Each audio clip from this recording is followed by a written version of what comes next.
Welcome to the Business Legends Podcast, where we interview business leaders and entrepreneurs so that you can learn from their successes, become inspired, and meet the people that make change happen.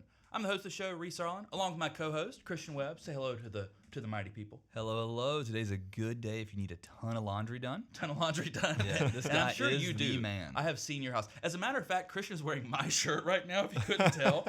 And he does these things just to irritate me. Today we have a very special guest. His name is John Smith. Just kidding.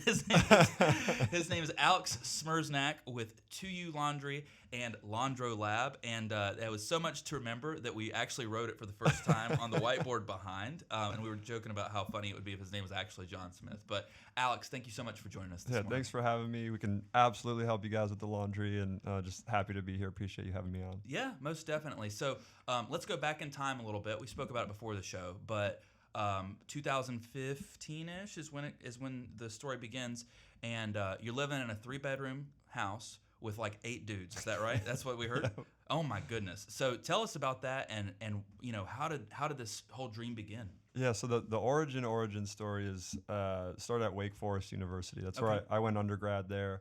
My dad had this rule with me and my 2 brothers of, all right, you guys are students first, but you have to have a part to full-time job as well when you're in college. He's like, I work 2 or 3. The whole walked uphill both ways. Through 3 feet in of the snow after I broke my leg. Yeah, So he had some of that kind of upbringing. There's some truth to it, but exaggeration as well. And so I had to have a job, and I was like, what do I do? Like, do I work at a gym? Do I work at what do I do? And I met these guys through Greek life that were running this college. Fraternity, Yeah. yep. What fraternity were you in? Sigma Pi. Oh, you're so close. Sigma Phi Epsilon. So I was about to say we're about to have a moment on the show. Please continue. Okay, so I wasn't even sure if I was going to do one, but then I come to the South from Minnesota, and it's like everyone's in a fraternity. You got to do it. And Yep. so I meet these guys that run a college laundry and dry cleaning business. Started as a classroom project. They each had $40 the professor gave them and said, course of the semester, you're going to start a business. End of the semester, there's a hot dog like on the quad business. They're like, we took our $40, we bought supplies, we did 200 in revenue. Everyone claps. yeah. Second group came up. We did Greek life shirts. We did sorority and fraternity shirts that we printed off. We did $600 in revenue. I was like, oh my gosh, double what the other one did. This is amazing. The last group went up and said, well, the washers and dryers are free in the basement, so we, they're included in room and board. Right. We used our $40 for marketing. We did the laundry ourselves. We ended up doing $6,000 in revenue, and Wow. the professor was like, just in a couple weeks, like fractionally, part-time, like you should keep doing this, keep growing it. There's something here. And so I, worked for them as a bag runner. I was going door to door, grabbing students' bags, running it to a vendor off campus. And I was like, this, and just kept growing and growing and growing. I was like, you guys are graduating. I want to take this to Duke, Chapel Hill, Vanderbilt, all these other schools. What are you going to do when you graduate? Like, we're going to sell it. It was a good resume builder, had a good run doing it. We went out, and I was like, all right, what are you going to sell it for? And they're like, probably around $30,000. And my 18-year-old jaw hit the floor. I was like, that's the most money in the world. Yeah, I can buy every $30,000, video right. game I ever wanted. I can do anything with that. Right. But I was like, but I also don't have that kind of money. So what do I had $2 or $3 grand saved up. And he's like, well, figure it out, or someone else is probably going to. So I get 2 partners. We get to 11 grand, still not enough. Thankfully, one of their parents was willing to personally guarantee a loan. We got the difference. We bought it, paid the loan back in 2 weeks. The first thing Wow. we did is went to the school and said, this needs to be a checkbox option for incoming parents and their students. So when you see that incoming freshman webpage, it became get your meal plan, get your parking pass, get your laundry package, even though it was included in room and board. Wow. They gave us a booth at orientation right next to the get your keys, like all the primo spot at orientation. And we're sitting there like the sham wow guy, like, ladies, gentlemen, step right up. This is the premier, one and only, best laundry service on campus. And the moms like ate it up. Like, we're sitting there slanging laundry packages where they'd sign up for the whole year, the whole semester. Went from doing like $30K a school year in revenue to $180K in Wow. a school year doing revenue. The margins were great because it was subscription. Yep. Half the kids would fill the bag halfway full, not leave the bag out at all. And so it just took off. We paid the loan off, grew it a ton over the next 3 years. I wanted to keep going, but my partners at the time were like, no, this was a resume thing for me. We ended up making a hell of a lot more money than we thought. But I'm going to go do my investment banking job in New York. I'm going to go do my marketing job at Pepsi in Dallas. And I didn't want to be the guy that was like, no, laundry for life. And Laundry for life. So I was just having fun doing it. You didn't have a passion about laundry or anything. It was just business building. It was so engaging and fulfilling, and I didn't care what it was at that point. But we sold it, moved down to Charlotte to do consulting for 2 years, and just hated it. I was at Ernst & Young, loved the people there, but didn't love the work. It wasn't as engaging as I thought it would be. And I saw 2 companies on the West Coast, Washio and Rinse, raised $30 million to go after the $40 billion laundry and dry cleaning industry. And I thought to myself, I'm going to hate myself if I turn 30, 40, 50 years old and don't go after this. And so quit my job at EY and started 2U Laundry. And that's the origin to the origin story. That's how we really got into laundry to begin with. Yeah, I'm glad it wasn't a villain story for starters. Now, do you still associate with your original business partners or the OGs, if you will, from the Wake Forest days? Yeah, so I was in Austin last year and stayed with Tyler, who is the guy who went to PepsiCo. Yeah, and then Quentin. I have my bachelor party actually tomorrow. Oh wow! We're going to the Bourbon Trail, and Quentin is the other guy who's up in New York, is coming down, and so stay very close to them. He's in my wedding, and yeah.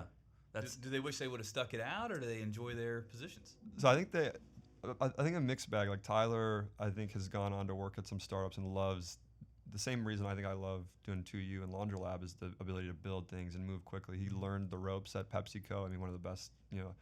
I'm not a Coke or a Pepsi guy, so I don't know. This isn't stirring the pot, but. We're from rural North Carolina. We're Sundrop people. There so you go. Right. Cheerwine. Cheerwine. That's right. Cheerwine, Sundrop. All good. So I think he's gotten that taste of both big corporate and startup and loves it. Quentin actually ended up doing so well. He ended up investing in one of our rounds. So he's loosely involved, right? And he gets to email the updates. He gets to live vicariously through us. And so I think they're happy with what they're doing, but they're also really happy for what we're doing and how big we've taken it and how much we've built it. Yeah. So life came around anyway. Yeah. Everybody's still involved. That's cool. Yeah. That's kind of you're gonna become the Landro movie here soon. You're gonna have like a story written about you. So fast forward, you did your 2 years of consulting, which you didn't like, and so you had the experience from laundry in Wake Forest. But then, is this where 2U Laundry begins, or take us through the next step here? So at EY, again, I learned a lot, but I just saw how slow huge companies can move, and that I was just one piece of tens of thousands, and I was not as fulfilled or as happy as I was doing this college laundry business. And not that it was laundry, but it was, again, building, solving problems, moving quickly. I was like, I need to get back into that. And laundry I knew and I was comfortable with, and I was like, I think we left tons of chips on the table, tons of meat on the bone. And I saw those 2 companies raise money, and this was at a time you were seeing Uber for X, Uber for dog walking with Wagon Rover, Uber for groceries with Shipt and Instacart, Uber for massages with Zeal. I mean, you were seeing Uber for X for everything. Yeah. And they were trying to be Uber for laundry, and I thought, no way in hell that works. The supply chain is a lot more complicated. We have to go to Christian and Reese's house, grab stuff. You might have laundry and dry cleaning. You need to go to 2 separate facilities, clean it, have a process done there, bring it back together, then bring it back to you. There's just way more steps than I'm hungry, I want Chipotle delivered right now, A to B. Get food, go to Christian's house. I need to go to the airport. All right, Uber A to B. There's way more steps, and I thought, one, the consumer, you don't need us to come into this podcast studio and take the shirt off your back, and if it is, it's probably an edge case. You just have laundry every week. You've got a family, you've got a spouse, whatever it is, and there's all this volume of laundry you're creating. You just don't want to do it every week, just like the grass growing. You don't want to cut it every week, but it's predictable. Right. I need to do this every 2 weeks. I need to do this every week. And so I thought, why not take the convenience of all these Uber for X businesses, but build it in a way that actually serves the customer, obsess over them and what their actual needs are. And speed isn't one of them. It's quality's got to be number one. It's expensive. It's personal. It's part of your brand as an individual. So quality has to be there. Convenience is a big part of it. It's why you're outsourcing and paying money for someone else to do it. Maybe speed and price is next, but those first 2 are it. And they, in their models, were prioritizing speed over everything. Someone can be there in 15 minutes, but then they got to bring it and clean it, and it's back to you the next day anyway. You don't. So the speed, it was just weird. Like the business model was going to be way too expensive for something the consumer didn't even care about anyway. So I kept seeing all those pieces and was like, this is ripe. It's a huge industry. They're clearly attracting investors. Consumers clearly want it. I just think the business model is not going to scale from a quality or cost perspective. I think too many people automatically gravitate towards speed. And that's like, oh, what do your customers want? Oh, they want marketing done quick. No. They want my laundry done quick. No. Right. They just want it done well. They want it done conveniently. They want you to show up while they're having a dinner party. Yeah. Like I think scheduling, quality. Like I think you were hitting all the right nails on the head. Someone, I forget the name of it, but there's this triangle, and I forget there's a name for it, but basically at each point it's quality, cost, and speed, Mm-hmm. and you can only That's pick right. two. Yep. That's exactly right. And Yep. so we picked the quality and cost, I'd say, more than anything. And Mhm. hey, this might take a day or two, but it's going to be right and it's going to be affordable. Yeah. In the it's funny, I think there's a lot of versions of that. In the car industry, we used to say you can have a car that looks good, you can have a car that runs good, or you can have a cheap car, and you can only pick two of those things. So it's the same concept. We often talk about, meeting customers where they're at, and as you were talking, I was thinking about that. And it's like, if I have a nice pair of shoes or nice shirt, nice clothes or something like that, I mean, honestly, I would care about it being treated right and not coming back with loose fibers and all sorts of other stuff on it more than I would care about getting it back, in 15 minutes or Right. whatever type of thing. So I think you really did a good job of hitting your customer where they were at, so to speak.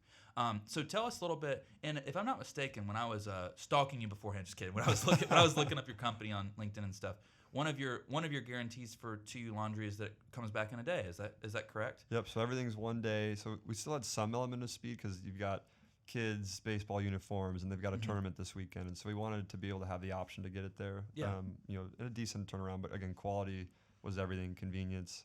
But those were the two driving factors for everything. So instead of on demand, it's route based. So think of us as the FedEx or the UPS for laundry, not the Uber for laundry. We've got the hot pink vans driving around. Yeah. We'll come to your neighborhood. We'll pick up 20, 30 orders at once versus going to Reese's house, back to the facility, going to Christian's Yeah. house, back to the facility, going to Alex's house, back to the facility. It's, hey, Tuesday's your day. Set it out within a couple hour, 2 hour period. We'll be by. We'll pick everything up. You'll get notifications every step of the way. We'll go have it cleaned exactly to your preferences, which detergents you want, softener, folded a certain way, etc. We'll bring it back to your house the next day, drawer ready, typically sorted by family member as well. Wow. We're having to guess if you got a 5 and a 7-year-old Yeah. girls, like it's hard for us to Sure. figure out exactly, but we do our best to sort it by family member so it's drawer ready, put it away. So Wow. something so custom. I don't usually ask this on the podcast, but how do you keep the pricing organized for something so custom?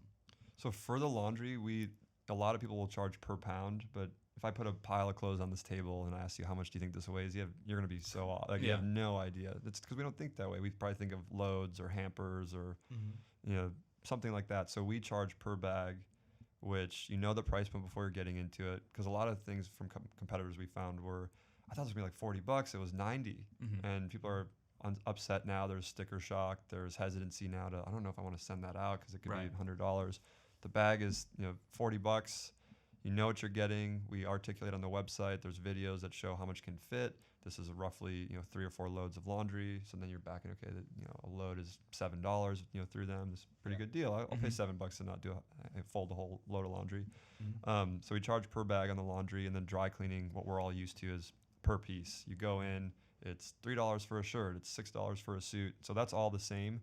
We are, in most cases, the same price as the dry cleaner that you would go into and I drop was about off to say at. that's about the same. Only Yeah. you don't need to go in. You don't have to remember to go back next week. You're busy. You've got to run home, get the kids. You're running late to a meeting, whatever it may be.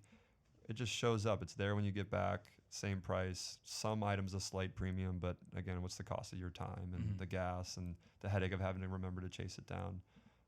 So that's how we're priced. 2 different ways: per bag for laundry, per piece for dry cleaning. That's I think there's a lesson there all by itself because like $90 and $45. If you're going to dual income homes, middle class and up probably, I don't think anybody cares about a $90 bill. To be real honest with you, but they care if it surprises them. Mhm. So the transparency there is I think what saves you. 'Cause it doesn't matter if it's $90 as long as they know they set out two bags and 2 pieces of clothes, 2 shirts, and it was like, oh, it's gonna be 90 because I know the exact math that I'm being charged by 2U Laundry.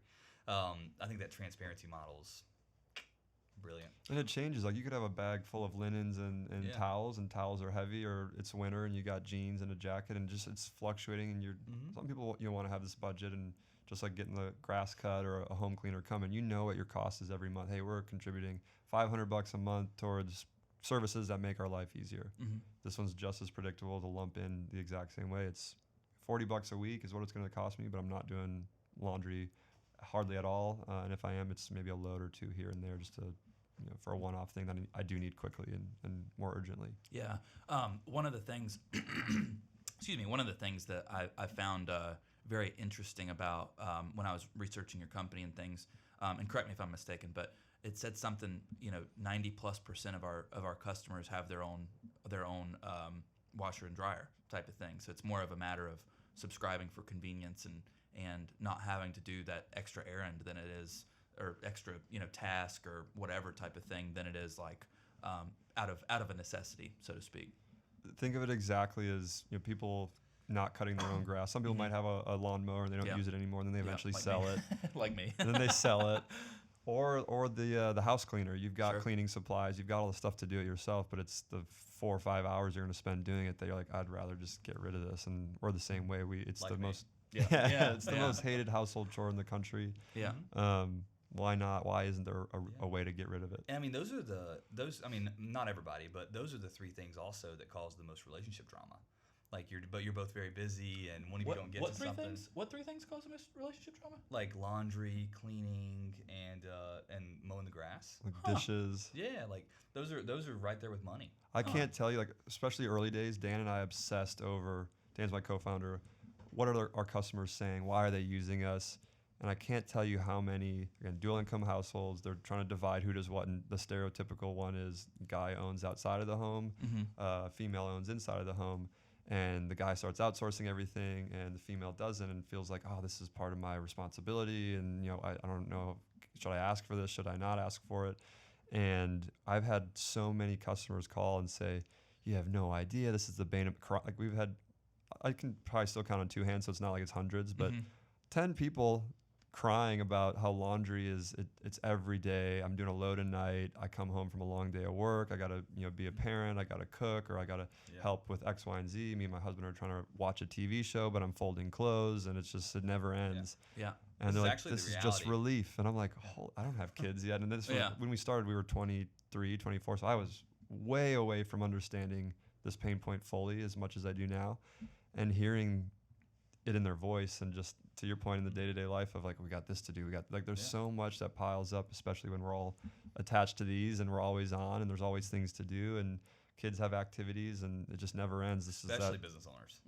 Yeah, especially, and it's just that one treat for yourself to say, I'm gonna get 5 to 10 hours back a week.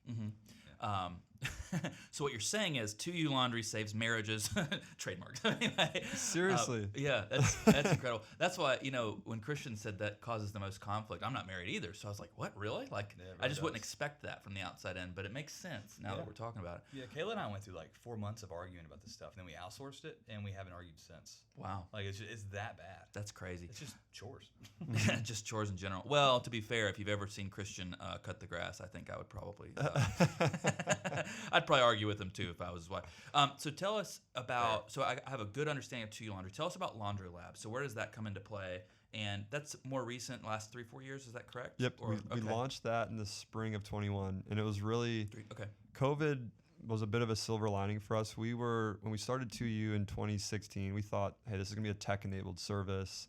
Think of it as a marketplace, kind of all those Uber for X examples, only we would control a lot more of the route portion of the business. But other than that, we want to pair customers' demand with existing supply, laundromat owners and dry cleaning operators. We'll bring them the volume, just like DoorDash or Postmates brings volume to all these restaurants. Sure. We'll do the same thing. We'll build a bunch of tech. We'll do the marketing, but we'll also run the logistics. That was a big difference. We get into it and realize on the dry cleaning side that works. They're good operators. They've got staff of 15 to 20 people. They're in the business. They know how to run it. They can manage quality. They got decent technology, good process. On the laundromat side, though, if you think about it, there's never been a need for mass volume, individualized cleaning. Either you do laundry at home, or you don't have a washer and dryer and you go to a laundromat or a community laundry center in your apartment building.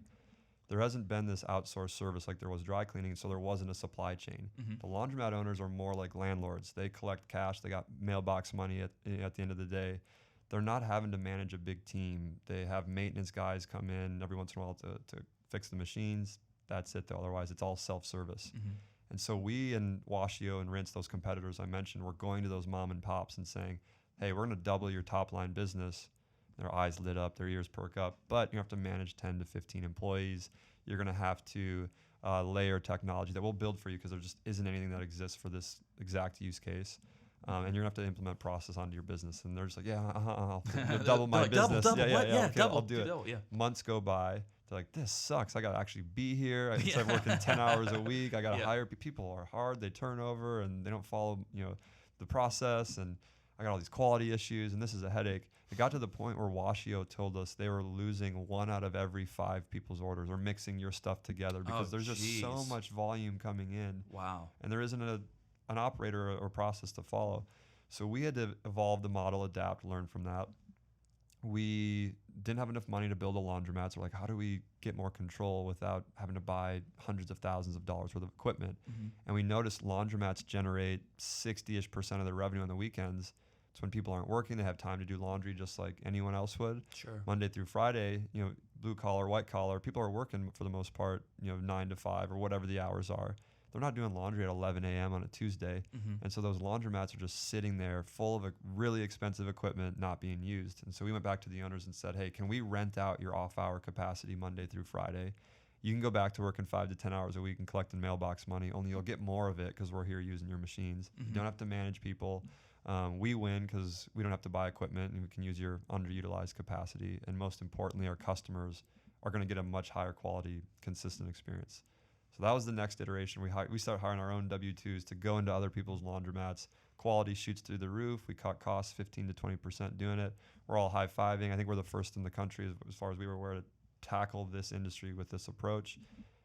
Fast forward another year, we hit our next set of hurdles and challenges, and that was these laundromats are 2,000 to 3,000 square feet.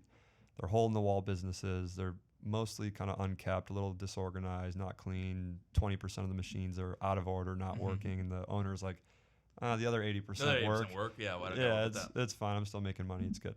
That machine costs $5,000 to fix. I don't want to do that, even though it could generate 20 that year. Right.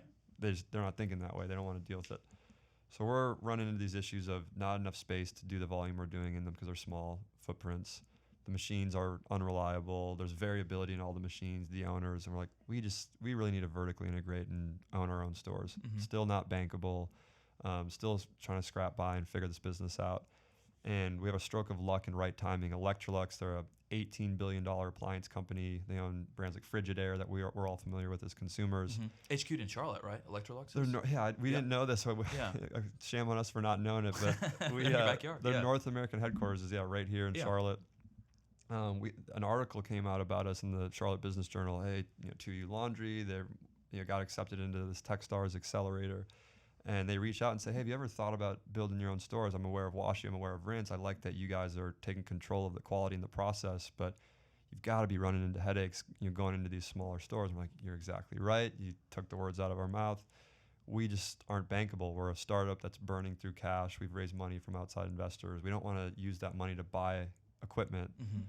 That's where we're at. And stroke of luck and right timing, they said, we'll be the bank. We'll finance 100% of your first store. Wow. The downside for us is minimal. You're already doing a couple million in pickup and delivery volume. So on day one, you're going to make note payments, and you're going to have better margins because you own the store. So we're not worried about you not making payments. Plus, you're going to have this whole new walk-in revenue stream that you're not even serving today because you're going into other laundromats. So. We're going into other laundromats, but the 2U customers, middle to upper class, we're not getting access to the lower class or the lower middle class that might be using a washer and dryer. They're taking public transportation. So we opened that whole new customer base in our walk-in because the idea with the laundromat would be 7,000 square feet instead of 2. Let the walk-in customer still use it on the weekends when 2U isn't operating, but Monday through Friday when 2U is operating, shut down half of the store and use all that capacity and equipment to do all the 2U volume, and let it be a flex space where you get the utilization of the equipment from both ends of the customer base. And we're like, this is what we wanted to do. And you'll finance it. The upside for them is if this works, we might build hundreds of these, and that's a lot of revenue for them. And so we built this store in Charlotte off of South Boulevard and Arrowwood Road. It's a former McDonald's, actually. Interesting. 6,500 square feet, and we did exactly what I just described, and it worked beautifully. The walk-in customers loved it. We built these nice state-of-the-art brand new equipment. They all worked, fully attended. So if you got questions or you're lugging your stuff and you got a kid on one hip, they'll come help you with a cart. And Chick-fil-A, how are you doing? How can I help you? technology to pay, for the machines on your phone, but you can also pay cash. You can pay with EBT cards as well. Like every form of payment is there. So just way better than your typical laundromat. And that customer base appreciated being treated like people and having a place that they could take pride in to go to. And it worked phenomenally well. We layered the 2U piece on top. All the boxes are getting checked. And where Laundry Lab comes in is we hit another crossroad of these stores work, but they're not cheap to build. $1.5 million or so to get into these. Yeah, the equipment alone, I imagine, is just ridiculous. It's $700 to $1 million just on the equipment. And so we're now at this crossroads. If we want to build hundreds of these, that means we need hundreds of millions of dollars to do it. Either we need to take 30, 40 years to do this, somehow convince a bank to give us a massive line of credit, or we got to figure something else out, or just chip away and go slow at this. COVID happened in early 2020, and our board thankfully had tremendous foresight. They were like, look what's happening in Europe, look what's happening in Asia. I don't know if you guys remember yourselves in January of 2020, but I was just like watching the Johns Hopkins tracker and like, that's over there. Yeah, or don't here. worry about that. There's like a big bubble around the US and we'll be fine. And they were saying, no, look, use the origin as the base case. It's somewhere in Asia. It's been there for 7 months. So when it gets here, not if, we're at least at the beginning of a 7-month thing at a minimum. At a minimum, yeah. And if this becomes worse, there's gonna be vaccines, so add another year. They're like, this is probably a year to, like, they were calling this in January 2020, way before anyone here was talking this way about it. Got some smart people on your Sounds board. like I need to meet your board. Yeah, no kidding. They were phenomenal. I Learn mean, some to this things. day, the most impressive display of foresight I've ever been a part of, or got to experience a front row seat of. And so their advice to Dan and I was, and this is again in January, you guys should shut everything down that's not profitable. So Charlotte, we had built this store, very profitable, good business. Atlanta, we had launched, but we were on that second iteration where we were going into other people's laundromats still because we hadn't built one. We were under contract on a 10,000 square foot site. We had just launched Raleigh. And so the plan at the time was launch these markets asset light, go in with just the vans, drum up the delivery business. Once there's enough volume, flip it over to our own store. And similar to what we did in Charlotte, there's no downside risk at that point because you have all of the pickup and delivery customers. So the plan was go launch because it's way more capital efficient to do it that way, build up a base, vertically integrate, own quality, own margin, keep going, repeat. And so Raleigh was in that first phase. Atlanta was in that second phase. Charlotte was the one that was fully cooked. We owned everything, fully vertically integrated. And their advice was shut the unprofitable parts down. So Raleigh, we just launched, shut it down. Atlanta, pull out of that contract. They're like, oh my God, this is being a beautiful store. We're so close on it. Are you sure? And they're like, yeah, look, you just raised this. We just raised $6 million 3 months prior. So like, you can spend your way through this and potentially be wrong, and then it's a death shot, or back out of it. You can always come back. Those customers will be there. You can turn them back on. Some will churn or not remember you or create new habits, but you're not at least gonna have to invest make this $2 million bet and potentially put yourself in a spot where the whole thing doesn't work 2 years from now, depending how long COVID's going to be. And so Dan and I left that meeting with them, and we just kind of drew it out on a whiteboard and said, if we listen to them and they're right, here's what happens. If we listen to them and they're wrong, here's what happens. If we don't listen, they're right. We don't listen, they're wrong. Yeah. And everything pointed at we should probably listen to them. They're really smart people. And yeah. So we shut most of it down. I bet that was a very painful decision too, because you were so excited about. But I mean, everybody had to make those decisions back in the COVID times. It was so hard. I mean, we put yourself, I guess, like kind of in this mindset. We just raised $6 million. Raleigh is beating our forecasts. We're about to, our first store in Charlotte is going crazy. It was way past any of our initial expectations. We're about to double up and do even bigger one in Atlanta. The team, we're hiring amazing people onto the team. They're all excited. Like, I joined the rocket ship, and we have to come in and be like, hey guys, we're shutting this market down. We're laying off the whole marketing team. And they're like, wow. Why? We know you have $6 million. It's not like it's a cash problem. Yeah. So a lot of people took it personally. Like, was it me? Are you guys making a dumb rush decision? You're overreacting. Again, this is in January of 2020 when most people are like, there's not even a case here yet, or there's one, it's in Washington State. It's literally on the other side of the country. You guys are overreacting. And sure enough, February happens, March happens. The NBA I remember the big wave. Yeah. We're stopping the season, and we're going to the bubble, and that's when everything just dominoed from there. Yep. And thankfully, a lot of those folks that we had to part ways with have contacted us since. Some even came back and rejoined the team afterwards.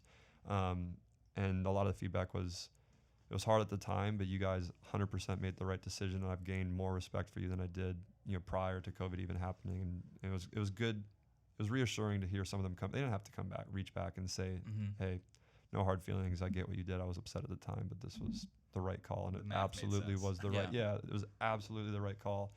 And during those few months where we were like, well, what now? How long is this? Do we return capital to investors and sell everything for parts? Do we keep the course that we were on? And we kept coming back to these themes of the laundromat's the key to everything. They're wildly profitable. They allow us to control quality. They're just expensive. They also, another or pain point for us was the labor that we had. We had delivery drivers, people processing the volume. And keep in mind, at the very beginning of the story, we thought we were just going to be able to outsource everything to the two-sided marketplace, and we would maybe run logistics, and that was it. So we've evolved into this business with a lot of frontline employees, a lot of moving parts. We're like, it would be nice if we could figure out a way to break this up and kind of go back to what we wanted it to be, but addressing the pain points that we felt, the lack of control, the lack of the right operator. And that's where the franchise model came in for LaundroLab. It wasn't an issue necessarily with the laundromats themselves. I mean, we need bigger ones, but it was the operator more than anything. With franchising, we get to handpick who the operator is. We get to, help push and dictate these stores need to be 3,000 square feet or 4,000 plus square feet. The style, the layout, the technology they're using, the process they're following. We get to, just like a McDonald's or any other franchise, we get to have a say in how that's constructed, but we also get to learn from those franchisees on, hey, they found a better way. This guy came up with a widget in his garage that folds things automatically. All right, let's roll that out to the rest of the system. And you get all these really smart people with skin in the game that we also got to interview and handpick, just like they interviewed and handpicked us as the brand that they wanted to be a part of and build. And so it solved all of those early issues. The capital issue of needing $150 million. Well, now we've got 100 people each with $1 million that can build these stores. Yeah. And so it solved all the things we had learned those first 4 or 5 years. So we launched LaundroLab in the spring of 2021, and similar to the first store, it just took off. We wanted to sell 15 licenses the first year, which was already ambitious. If us three owned a gym together or a coffee shop together and wanted to start, we'd open one, then we'd open the second, then maybe the third, and eventually we'd hit a point where, guys, we got something here. We need to open dozens of these, and we'd start franchising. We came in this weird backdoor way where we had one store open, but we had the venture capital, the playbook, all this technology already built, the infrastructure, a relationship with the equipment manufacturers. But we still thought 15 is still pretty ambitious the first year. We ended up selling 38 the first year, 80 the next year. And it kept growing, and so now we've got 2 different brands we're trying to grow. One's a retail, laundromat franchise and LaundroLab. Think of it as the Chick-fil-A for laundromats, and then we've got the 2U laundry delivery piece. Think of that as your DoorDash, Uber Eats, Postmates equivalent. That just feeds demand to our LaundroLab franchisees. I think it's so cool. Your business model, when you identified a problem, you essentially created a whole nother company, a whole nother process to handle that problem, and now one hand feeds the other. So you're still very much bought into the laundry overall, but you have that one hand feeding the other type of thing. And speaking of that, between the two companies, do you have a favorite? No, honest answer is no. Like they both have their pros and cons. They both have their pain points, but they really do both need each other fully. I mean, the LaundroLab is significantly more profitable and better with 2U volume coming into it. Sure. 2U is way better off from a quality perspective and cost saving, and a consistency and cost by having LaundroLab. And so it's just the two feed off of each other so well. Yeah. Who would have thought laundry would have been so complicated? Yeah, yeah. There's a lot of moving pieces. You're like the Jeff Bezos of laundry. Got it all figured out. He started as a bookstore, didn't he? Yeah, Amazon started as a bookstore. Man, thank you so much for joining us today. We are out of time. I figured out my funny question. Yay! So at the end of the show, we like to ask like a little funny thing, and I figured out what mine was halfway through the show, thankfully, and this is usually where I stall. So my funny question to end off on here is: do you feel pressure to always have very clean clothes? I did for a while. It's like when I would go to investor meetings, and this was more being at EY than anything, is I was used to wearing a suit tie all the time. And my co-founder, he was at startups already, so he got the people are wearing shorts and pretty casual. And so I, for the longest time, was like, we got to pitch, we got to wear a suit. And he's like, no. And that slowly has gone away. Yeah.